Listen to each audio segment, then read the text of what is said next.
পেনভিশন TV presents. মৃত ব্যক্তির দোয়া করার জন্য আমরা দিনক্ষণ ঠিক করে 3 দিন অথবা 40 দিন এবং দেখা যায় যে হাফেজদেরকে বাসায় দাওয়াত করে একটা আয়োজন করে থাকি, সেক্ষেত্রে আসলে সুন্নাহ কোনটি? দেখুন, একজন ব্যক্তি যখন মারা যান, তিনি তার যাবতীয় আমল বন্ধ হয়ে যায়, তখন তিনি আমলের জন্য মানে অপেক্ষায় থাকেন। তো আল্লাহ সুবহানাহু ওয়া তাআলা তার জন্য সাদাকায়ে জারিয়া যেটা সে রেখে গেছে সেটা কন্টিনিউ হতে থাকে, তিনি পেতে থাকেন। আর সবচেয়ে গুরুত্বপূর্ণ যে কাজটা সেটা হচ্ছে, দেখুন আল্লাহ কোরআনে সূরা ইয়াসিনে বলেছেন, ওয়ানাকতুবু মা কদ্দামু ওয়া আসারহুম। তোমরা দুনিয়াতে যা করছো ফেরেশতারা লিখছেন, আল্লাহ লিখছেন, আল্লাহর পক্ষ থেকে তারা লিখে রাখছে। এবং আল্লাহ বলছেন ওয়া আসারহুম, এবং তোমাদের আসারগুলো আমি লিখব, মানে তোমাদের পদচিহ্নগুলো।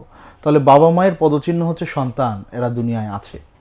এই সন্তান যত ভালো আমল করবে তার একটা অংশ বাবা মা এমনিতেই কিন্তু পাবে। সুতরাং বাবা মায়ের মৃত্যুর পরে সবচেয়ে গুরুত্বপূর্ণ আমল হচ্ছে নিজে একজন সালেহ বান্দা হওয়া, নিজে একজন আল্লাহওয়ালা মানুষ হওয়া, নিজে একজন আমলদার মানুষ হওয়া। তাহলে বাবা মা সওয়াব অটোমেটিক পেতে থাকবেন। 2 নম্বর হচ্ছে নিজে বেশি করে দোয়া করা, যেমনটা আল্লাহ রাসূল সাল্লাল্লাহু আলাইহি ওয়াসাল্লাম বলেছেন, আও ওয়ালাদিন সালিহিন ইয়াদউ লাহ, নেক সন্তান যে তার বাবা মার জন্য দোয়া করে। কিন্তু এভাবে দিনক্ষণ ঠিক করে মানুষ ডেকে তাদেরকে পয়সা দিয়ে খতম পাঠ কিংবা দোয়া, এগুলো সুন্নাহ পরিপন্থী বিদআহ, এমনটা রাসূল সাল্লাল্লাহু আলাইহি ওয়াসাল্লামের যুগে কেউ করেন না।